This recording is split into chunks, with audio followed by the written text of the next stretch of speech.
الحمد لله رب العالمين والصلاة والسلام على أشرف الأنبياء والمرسلين وعلى آله وأصحابه أجمعين ومن تبعهم بإحسان إلى يوم الدين. يا أيها الذين آمنوا اتقوا الله حق تقاته ولا تموتن إلا وأنتم مسلمون. يا أيها الناس اتقوا ربكم الذي خلقكم من نفس واحدة وخلق منها زوجها وبث منهما رجالا كثيرا ونساء واتقوا الله الذي تساءلون به والأرحام إن الله كان عليكم رقيبا. يا أيها الذين آمنوا اتقوا الله وقولوا قولا سديدا يصلح لكم أعمالكم ويغفر لكم ذنوبكم ومن يطع الله ورسوله فقد فاز فوزا عظيما. أما بعد فأعوذ بالله من الشيطان الرجيم. بسم الله الرحمن الرحيم. يا أيها الذين آمنوا قوا أنفسكم وأهليكم نارا وقودها الناس والحجارة عليها ملائكة غلاظ شداد لا يعصون الله ما أمرهم ويفعلون ما يؤمرون. محترم علماء کرام، ذمہ داران جماعت و جمعیت،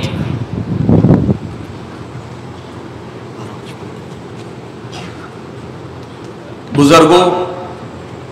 نوجوان بھائیوں اور پردہ نشین خواتین اسلام، آج کا یہ جو پروگرام یا اجلاس عام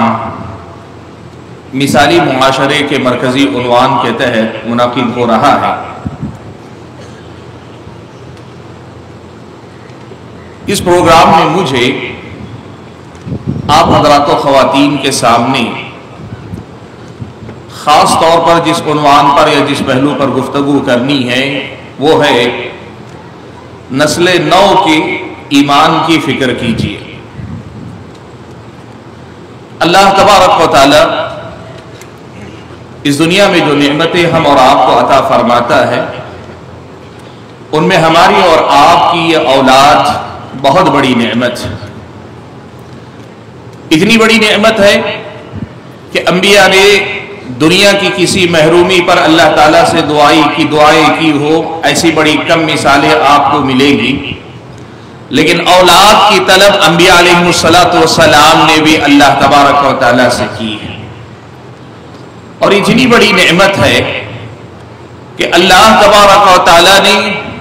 ہمارے اس دنیا سے جانے کے بعد ہماری نیکیوں کے سلسلے کو جاری رہنے یا رکھنے کا بہت بڑا ذریعہ ہماری اور آپ کے اولاد کو قرار دیا ہے. یہ اللہ تعالیٰ کی عظیم ترین نعمتوں میں سے ایک نعمت ہے.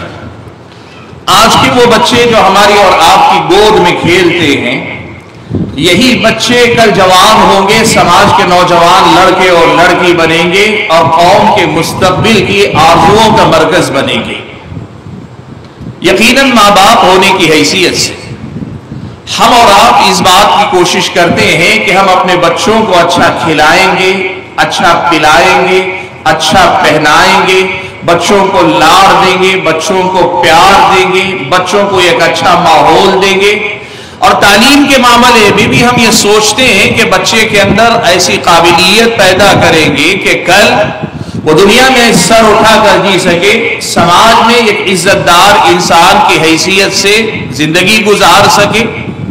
ہم چاہتے ہیں کہ دنیا میں وہ ہماری اور آپ کی نیک نامی کا ذریعہ بن سکے، ہمارے باپ وہ ہماری نسل کے جاری رکھنے کا اور ہمارے نیک نام کے باقی رہنے کا ذریعہ بن سکے.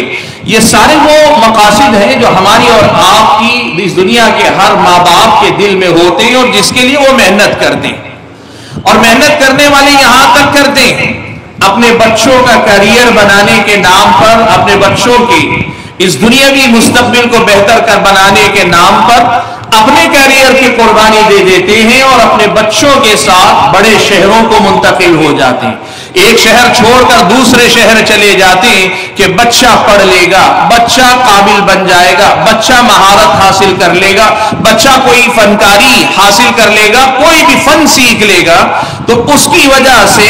اس بچے کا مستقبل سیکیور ہو جائے گا، محفوظ ہو جائے گا۔ ماں باپ اپنے بچوں کے بہتر مستقبل کے سلسلے میں سوچتے ہیں، اور یہ سوچنا یقیناً ماں باپ کی ذمہ داری ہے۔ یقیناً یہ ماں باپ کی ذمہ داری ہے کہ اپنے بچوں کی ایسی نشو نما کرے کہ اس دنیا کے اندر وہ کسی کے محتاج نہ رہے، اس دنیا پہ بوجھ نہ بنے، اس دنیا کے سامنے ہاتھ پھیلانے والے نہ بنے، بلکہ اپنے آپ میں اس قدر زیادہ قابل ہو جائیں کہ وہ خود کفیل بھی ہو جائیں، ایک پرسنالٹی ایسی رکھیں کہ جو لوگوں کے لیے پرکشش بن جائے، اور اتنا ہی نہیں ہمارے ساتھ اور ہمارے بعد ہماری نیک نامی کا ذریعہ بنے۔ یہ سب کچھ اپنے بچوں کے بارے میں سوچنا، اور کل کے بننے والے ہونے والے نوجوان لڑکے اور لڑکی کے بارے میں سوچنا، یہ ماں باپ کی ذمہ داری بھی۔ لیکن میرے بھائیوں اور آج اس مجلس میں شریک میری اپنی بہنوں، آج ایک بڑی اہم بات آپ کو خاص طور پر سمجھنی چاہیے کہ ہم بحیثیت مسلمان جہاں ان ساری ذمہ داریوں کو نبھانے کے مکلف ہیں، وہی ہماری اور آپ کی ایک بہت بڑی ذمہ داری یہ ہے کہ ہم اپنے بچوں کی دینی تربیت، ایمانی تربیت، اسلامی تربیت کی فکر کریں کہ یہ وہ خاص تربیت ہے کہ جس تربیت پر اصل میں اس بچے کی دنیا اور آخرت کی بھلائی موقوف ہے۔ آپ نے اپنے بچے کی نئی نسل کی ایمان کی فکر نہیں کی، آپ نے اپنے بچے کی دینی تربیت نہیں کی، اس کی زندگی کو اسلام کے رنگ میں رنگنے کی کوشش نہیں کی، تو پھر یہ ایک ایسی کوتاہی ہے جس پر سب سے پہلے تو اللہ کے سامنے آپ کو جواب دہ ہونا پڑے گا، اور اس سے اللہ تعالیٰ تک جانے سے پہلے یہ بڑا مسئلہ یہ ہوگا کہ اس دنیا کے اندر آپ اپنی اس غفلت کا انجام دیکھیں گے۔ کبھی یہی اولاد آپ کی ہماری نافرمان ہو جائے، کبھی یہی اولاد ہمارے سامنے بگڑ کر سماج کے لیے مسئلہ بن جائے، کبھی یہی اولاد ہمارے اور آپ کے بڑھاپے کا سہارا بننے کے بجائے میرے اور آپ کے بڑھاپے کا اللہ نہ کرے ناسور بن جائے، اور کبھی یہی اولاد ہماری نگاہوں کے سامنے بدعتوں میں نکل جائے، شراب کباب میں نکل جائے۔ کہیں ایسا نہ ہو کہ یہی اولاد مرتد ہو جائے، یہی اولاد عشق و محبت کے چکر میں مبتلا ہو کر دین و ایمان کی پرواہ کیے بغیر اپنے دین و ایمان کو لٹا کر کسی پہ لٹو ہو کے نکل جائے۔ یہ سارے مناظر اس دنیا کے اندر مجھ کو اور آپ کو دیکھنے پڑیں گے، اور روز قیامت بغیر ایمانی تربیت کے جو بچے اور بچیاں جائیں گی ان کا جو انجام ہوگا وہ ہم اور آپ جانتے ہیں۔ اسی لیے یہ میری اور آپ کی ذمہ داری بنتی ہے کہ ہم اور آپ نئی نسل کی ایمانی تربیت کی فکر کریں کہ اللہ تبارک و تعالیٰ نے ہم اور آپ کو اس کا خاص طور پر حکم دیا۔ پیارے نبی صلی اللہ علیہ وسلم نے اپنی سنت میں، اپنے طریقے میں، اپنی شریعت میں اس کا خصوصی اہتمام فرمایا۔ میں نے آپ کے سامنے جو آیت کریمہ پڑھی اس میں اللہ تعالیٰ نے ارشاد فرمایا، یا ایھا الذین آمنوا قوا انفسکم واہلیکم نارا، اے ایمان والو تم اپنے آپ کو اور اپنے اہل و عیال کو جہنم کی آگ سے بچا لو۔ وقودها الناس والحجارہ، وہ آگ، وہ جہنم جس کا ایندھن انسان اور پتھر بنائے جائیں گے۔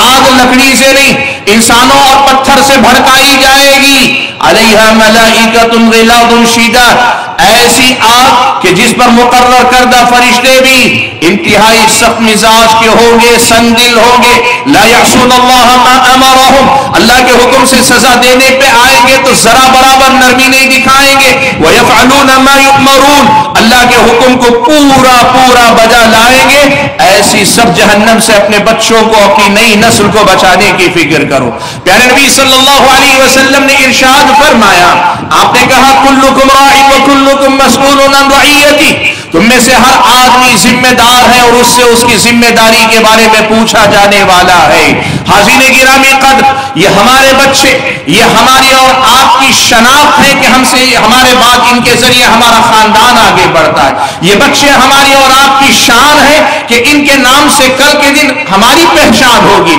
یہ بچے ہماری اور آپ کی نیک نامی کا ذریعہ، یہ بچے میری اور آپ کی بڑھاپے کی لاٹھی بھی ہیں، یہ بچے ہمارے لیے ہمارے جذبات کا سہارا بھی ہے، یہ بچے ہمارے اور آپ کے لیے دنیا میں الگ الگ حیثیت سے بہت کچھ معنی رکھتے ہیں، لیکن یاد رکھنا اگر ہم نے ان کی دینی ایمانی تربیت نہیں کی، اسلامی تربیت اگر ہم نے نہیں کی، یہ بچے سب کچھ ہو کر بھی ہمارے اور اپنے آپ کے حق میں کچھ نہیں ہو پائیں گے۔ اسی لیے یہ بات آپ سمجھنے کی کوشش کریں کہ اپنی نئی نسل کی دین و ایمان کی، ان کی اسلامی تربیت کی فکر کرنا میری اور آپ کی ذمہ داری ہے۔ آپ دیکھیں پیارے نبی صلی اللہ علیہ وسلم نے اپنی سیرت میں، اپنی احادیث میں کیسے یہ مثالیں ہمارے سامنے رکھی۔ آپ نے لڑکپن میں، آپ نے بچپن میں، آپ نے بچوں کی ابتدائی عمر ہی میں ایسی تربیت کی کہ یہی بچے جب جوان ہوئے، اللہ کے نبی دنیا سے رخصت ہو گئے، تو اسلام کا پورا وہ پیغام، اور وہ پیغام جو بڑا وزنی پیغام، بڑا بوجھل پیغام اور بہت بڑی ذمہ داری اسی نوجوان نسل نے اٹھائی جن کی تربیت اللہ کے نبی صلی اللہ علیہ وسلم نے بچپن میں، لڑکپن میں بھرپور کی اور کروائی۔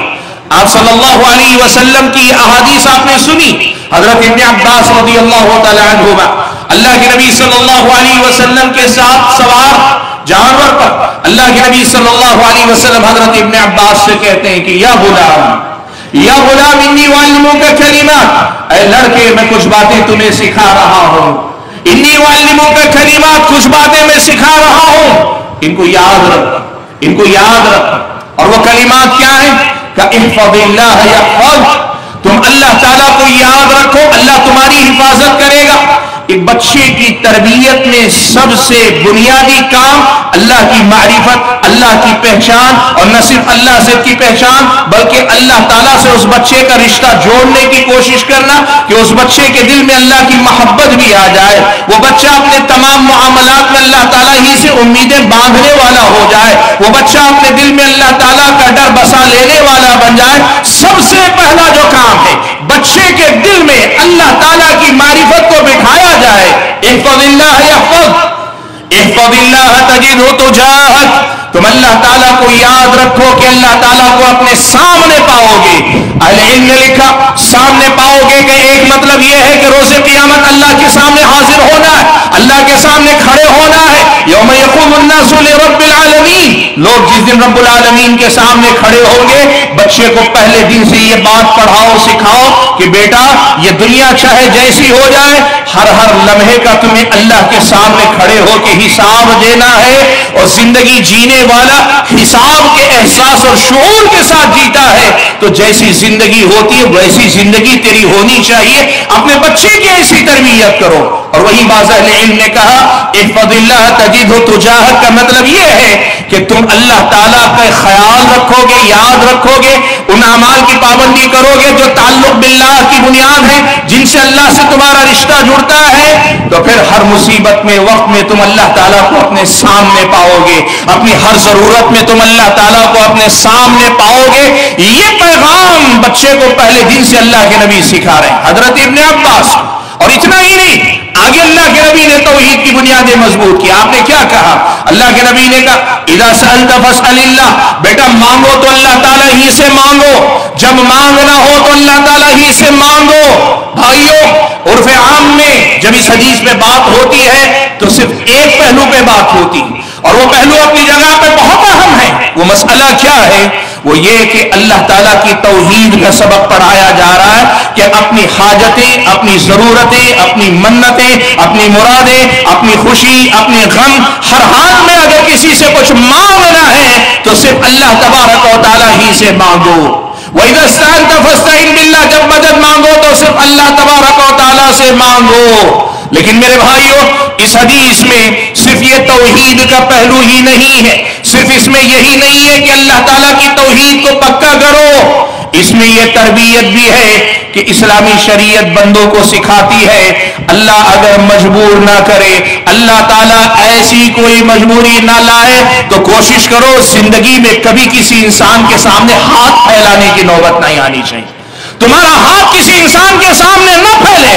مانگنے والے نہ بنو، لوگوں کے سامنے اپنا دامن پھیلانے والے نہ بنو۔ اللہ کے نبی کی اس تربیت کو دیکھیں، اللہ کے نبی صلی اللہ علیہ وسلم نے آگے نئی نسل کی تربیت کے رہنما خطوط متعین کرتے ہوئے فرمایا آپ صلی اللہ علیہ وسلم نے کہ جان لو ساری دنیا ایک طرف ہو جائے، ساری دنیا ایک طرف ہو جائے اور تمہارا کچھ بھلا کرنا چاہے نہیں کر پائے گی الا ان کہ اللہ تعالیٰ تمہارے مقدر میں لکھے، اور ساری دنیا ایک طرف تمہارا نقصان کرنے کے لیے اکٹھا ہو جائے تمہارا کچھ نہیں بگاڑ پائے گی الا ان کہ اللہ تعالیٰ تمہارے مقدر میں لکھے۔ نئی نسل کے دل و دماغ میں یہ باتیں بٹھانی ازحد ضروری۔ اللہ کے نبی صلی اللہ علیہ وسلم نے بچوں کی تربیت، نئی نسل کی تربیت کے سلسلے میں رہنما خطوط بتائے۔ آپ نے کہا مروا اولادکم بالصلاۃ، اپنے بچوں کو نماز کا حکم دو جب وہ بچے 7 سال کے ہو جائیں، واضربوہم علیہا وہم ابناء 10، یہی بچے جب 10 سال کے ہو جائیں اور نماز نہ پڑھیں، تنبیہ کے لیے، تادیب کے لیے، بچے کو نماز کی اہمیت بتانے کے لیے ہلکی چھڑی سے ایسی مار مارو جو اسے احساس دلائے کہ میں نے کچھ غلط کیا ہے، میں نے کوئی غلطی کی، اس کا احساس دلائے۔ ایسے اپنے بچوں کی تربیت کرو، نماز سے اس بچے کا رشتہ بچپن ہی سے جوڑنے کی کوشش کرو۔ اللہ کے نبی صلی اللہ علیہ وسلم نے تربیت فرمائی۔ اللہ کے نبی صلی اللہ علیہ وسلم نے دیکھا ایک بچہ آپ کے ساتھ بیٹھا ہوا کھانا کھا رہا ہے، یہ اللہ کے نبی صلی اللہ علیہ وسلم کے پروردگار، یہ اللہ کے نبی صلی اللہ علیہ وسلم کے ربیب ہیں، کہتے ہیں میرا ہاتھ دسترخوان پہ ادھر ادھر جا رہا تھا، میں کبھی ادھر ہاتھ ڈالتا کبھی ادھر ڈالتا، اللہ کے نبی صلی اللہ علیہ وسلم نے مجھے روکا، اور روکنے کے بعد اللہ کے نبی نے ادب سکھایا، اللہ کے نبی صلی اللہ علیہ وسلم نے ادب سکھایا، اور ادب سکھا اللہ کے نبی نے کہا کہ اے بچے یا غلام سم اللہ، بسم اللہ کہو، اللہ کا نام لے کر کھانا شروع کرو، وَكُلْ بِيَمِينِكَ، کھانا کھاؤ تو اپنے داہنے ہاتھ سے کھاؤ، وَكُلْ مِمَّا يَلِيكَ، اور دسترخوان میں جو تمہارے قریب کا حصہ ہے وہیں سے لینے کی کوشش کرو، وہیں سے کھانے کی کوشش کرو۔ حاضرین گرامی قدر، یہ کچھ احادیث کچھ واقعات میں نے صرف ذکر کیے۔ پیارے نبی صلی اللہ علیہ وسلم نے بچوں کے ساتھ جو جو رویہ رکھا ہے، اللہ کے نبی کہیں سے گزرتے بچوں کو سلام کیا کرتے تھے، اللہ کے نبی صلی اللہ علیہ وسلم بچوں پہ جو شفقت کرتے تھے، بڑی مثالیں ہیں۔ لیکن یہ بات آج آپ کو میں کیوں سنا رہا ہوں؟ اس لیے کہ بنیادی پیغام اصل میں آپ کو بتانا ہے کہ یہ بچے جب اس دنیا میں آتے ہیں نا، یہ بچے فطرتی اسلام پر پیدا ہوتے ہیں۔ کل مولود یولد علی الفطرہ، ہر بچہ فطرت اسلام پر پیدا ہوتا، اس کا باپ شرابی ہو، کبابی ہو، زانی ہو، سود خور ہو، ظالم ہو، اور دنیا کا کتنا ہی گیا گزرا انسان کیوں نہ ہو، لیکن اس کا بچہ اگر پیدا ہوتا ہے، حتیٰ کہ اس کا باپ غیر مسلم بھی ہو، وہ بت پرست ہو، وہ مشرک ہو، وہ کافر ہو، ہر بچہ فطرت اسلام پر پیدا ہوتا ہے۔ نسل نو کی ایمان کی فکر کیجئے کا سب سے پہلا اصول یہ ہے، ان بچوں کی فطرت کو بدلنے سے بچانے کی فکر کرو، ان بچوں کی فطرت کو بدلنے نہ دو۔ کیا ہوتا ہے؟ اللہ کے نبی نے کہا فَأَبَوَاهُ يُهَوِّدَانِ أَوْ يُنَصِّرَانِ أَوْ يُمَجِّسَانِ، بچے آتے تو ہیں تو سب بچے اچھے ہوتے ہیں، بچے اس دنیا میں آتے تو سب بچے صحیح ہوتے ہیں، لیکن اس کے ماں باپ اسے بگاڑ دیتے ہیں، یہودی بنا دیتے ہیں، عیسائی بنا دیتے ہیں، مجوسی بنا دیتے ہیں، اور بعض اہل علم نے کہا ایسے ہی بدعتوں میں بھی مبتلا کر دیتے ہیں، یجہمانی، اسے جہمیہ بنا دیتے ہیں، یعنی کہ غلط فرقوں کے افکار میں اسے ڈھکیل دیتے ہیں۔ بھائیو، اللہ کے نبی کی یہ حدیث مجھ کو اور آپ کو ایک بڑی اہم بات یاد دلاتی ہے کہ ہماری اور آپ کی تربیت میں یہ بنیادی مسئلہ ہونا چاہیے کہ اصل میں ہمارے بچے فطرت اسلام پر پیدا ہوتے ہیں، انہیں ان کی فطرت پر باقی رکھنے کی پہلے فکر کرنی چاہیے، اور ساتھ میں جیسے اللہ کے نبی نے ایک ایک بات سکھائی، آپ نے عقیدہ سکھایا، آپ نے نماز سکھائی، آپ صلی اللہ علیہ وسلم نے اخلاق اور آداب سکھائے، اور اہل علم نے ایک بڑی پیاری بات کہی ہے، آج وہ بات سن لیجئے گا۔ حضرت عبداللہ ابن مبارک رحمۃ اللہ علیہ کہتے ہیں جو بندہ آداب کی حفاظت کر لیتا ہے، وہ جو چلنے پھرنے کے، اٹھنے بیٹھنے کے، کھانے پینے کے، گفتگو کے، کوئی کام کرنے سے پہلے، کوئی کام کرنے کے بعد کے جو آداب ہیں، جو بندہ آداب کی حفاظت کر لیتا ہے، اخلاق میں بندہ صحیح ہو جاتا ہے، معاملات کے آداب سیکھ لیتا ہے، جو بندہ آداب کی حفاظت کر لیتا ہے تو یہ آداب اس کی سنتوں کی حفاظت کر لیتے ہیں، اور جو بندہ پھر سنتوں کی حفاظت کر لیتا ہے، یہ سنتیں اس بندے کے فرائض کی حفاظت کر لیتے ہیں، بندہ فرائض کی حفاظت کر لیتا ہے، ابن مبارک کا قول ختم ہو گیا لیکن بات میں آگے مکمل کر رہا ہوں، کہا جو بندہ فرائض کی حفاظت کر لیتا ہے، اللہ کے حکم سے یہ فرائض کی پابندی بچے کے دین و ایمان کی حفاظت کا ذریعہ بن جاتی۔ حاضرین گرامی قدر، پیارے نبی صلی اللہ علیہ وسلم نے بڑی اہم بات، اللہ کے نبی صلی اللہ علیہ وسلم نے بڑی اہم بات ہمارے اور آپ کے سامنے بتائی ہے۔ وہ بات اس حدیث میں جو ابھی میں نے آپ کے سامنے پڑھی وہ یہ ہے کہ بچوں کی فطرت کو بگڑنے سے پہلے سنبھال لینا یہ آسان ہے، اس کو سنبھالو، پہلے بچوں کو بگڑنے دو اور اس کے بعد پھر سنبھالنے کی بات کرو، یہ دنیا کی نادانی ہے۔ آج ہمارا مسئلہ یہی ہے، نہ بچپن میں توجہ، نہ لڑکپن میں توجہ، نہ جوانی کے ابتدائی مرحلے میں توجہ، لیکن بچے اور بچیاں، لڑکے اور لڑکیاں جب جوان ہو جاتی ہیں، ہر پروگرام میں ہم نوجوانوں سے خطاب کر کے کہتے ہیں نوجوان سدھر جائے تو سماج سدھر جائے گا، ہماری لڑکیاں، ہماری بہنیں سدھر جائیں گی تو سماج میں سماج سدھر جائے گا۔ پہلا سوال سماج سے یہ ہونا چاہیے، اپنے نوجوان لڑکے کو بگڑنے کیوں دیا، اپنی نوجوان لڑکی کو بہکنے کیوں دیا؟ وہ جو فطرت پر پیدا ہوئے تھے، ہر بچہ شریف تھا، ہر بچہ مسلم تھا، ہر بچہ فرما بردار تھا، ہر بچہ اللہ کا بندہ تھا، وہ جو فطرت سلیمہ پہ بچہ پیدا ہوا تھا اسے بگڑنے کیوں دیا گیا؟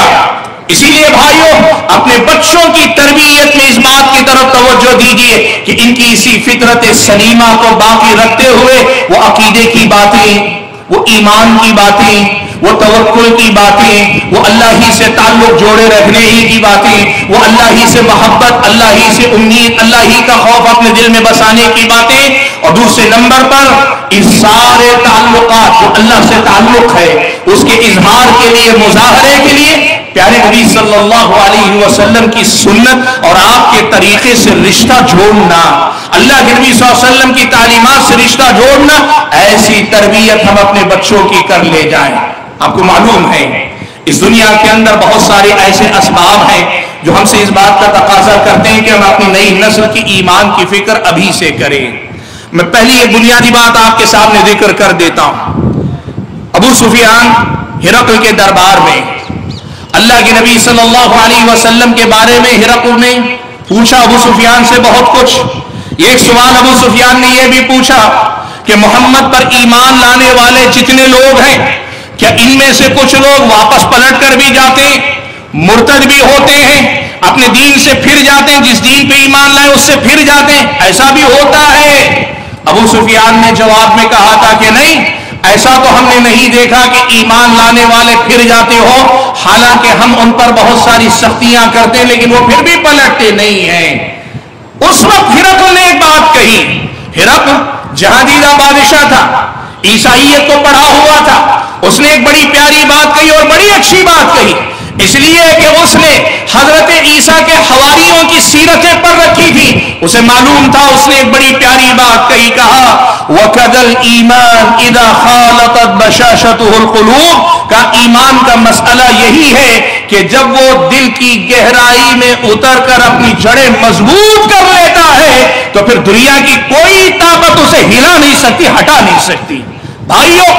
آج نئی نسل کی ایسی ہی تربیت کرنے کی ضرورت ہے کہ یہ اسلام، یہ دین ہمارے اور آپ کے بچوں اور ہماری اور آپ کی بچیوں، ہمارے اور آپ کے نوجوان لڑکوں اور ہماری اور آپ کے نوجوان لڑکیوں کے ظاہر پر بھی یہ نظر آئے اور ظاہر سے زیادہ ان کے دل و دماغ کے اندر جا کر بیٹھے۔ میں صرف دل کی بات نہیں کر رہا ہوں، میں دماغ کی بھی بات کر رہا ہوں۔ ایک طرف دل کے اندر ایمان اتنا مضبوط ہو کہ وہ ذرا برابر بھی نہ ڈگمگائیں، اور دماغ اس قدر زیادہ اسلام اور اسلامی تعلیمات پر مطمئن ہو جائے کہ کوئی اسے ذرا برابر متزلزل نہ کر پائے، کوئی شبہ، کوئی حالات، کسی قسم کی چیز آئے ان کو اپنے دین سے نہ ہٹا پائے، دل و دماغ میں، ان کی روح میں اسلام رچ بس جائے۔ یہ ہم اور آپ کو اس کی کوشش کرنی چاہیے، فکر کرنی چاہیے۔ سبحان اللہ، آپ دیکھیے انبیاء علیہ السلام تو انبیاء، ان سے بہتر مربی کون ہو سکتا ہے، ان سے زیادہ باکمال مربی کون ہو سکتا ہے؟